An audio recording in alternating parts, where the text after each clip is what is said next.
chalk it up to one of those days where the other team was just really good? First of all, I did think Air Force was really good the second half. I thought we played grinded out basketball the first half. I did not feel we could win a high-level game in the second half. I told our guys we're going to struggle to make 55, 58 points. I think the only way we can win this game is if we play terrific on the defensive end in the second half, and we did not. Our poorest performance in my 5 years. But kudos to the Air Force Academy. They had some guys make threes that haven't. I think that opened the floodgates. A couple of big threes by guys that you don't expect. And from that point on, I thought they dominated us the last 13 minutes in just about every category. Without Nance, though, it changed your whole game, didn't it? I'm not going to go down that road.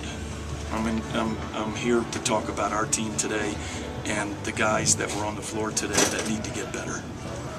Coach, it's been a lot of, similar games where they're clogging up the lane on your offensive side and making you guys shoot outside shots. How tough was it to get some penetration and have to kind of settle for a lot of jumpers? Well, they have so many people in the lane that you have to play inside out, not just passing inside out, but driving inside out. We sort of got that toward the tail end of the game. We just were too pooped to make shots. We got some wide open looks. But again, I would rather compliment Coach. He's gone through some tough times with some serious injuries this year. They've won back-to-back games. They looked very good. And I always think it's better to take the high road, compliment the opponent, rather than degrade us. Would you allow, though, if one comment about Nance, without him, you had to play a different type game, didn't you? I'm not comfortable talking about anything but these guys that were here today and these guys that'll be on the floor this coming week. Do you have a timetable on him at all? It's day-to-day with Al Herndon, and it's day-to-day with Larry. Okay. Larry, did they do? Oh, I'm sorry. Did they do anything differently offensively, or did they just kind of execute? Well, they really made well? shots. They've been an extremely poor shooting team this season for a long period of time. But you know what?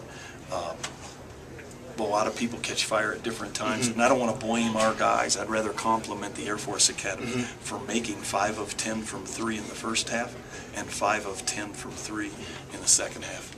Coach, this has been a very resilient team, especially after losses coming back. How do you feel like these guys are going to be getting back, on the gym and practice going forward? Well, I think they're prepared. I think if we would have been down 23-4 to start the game, I would have said there's an element of lack of preparedness or focus.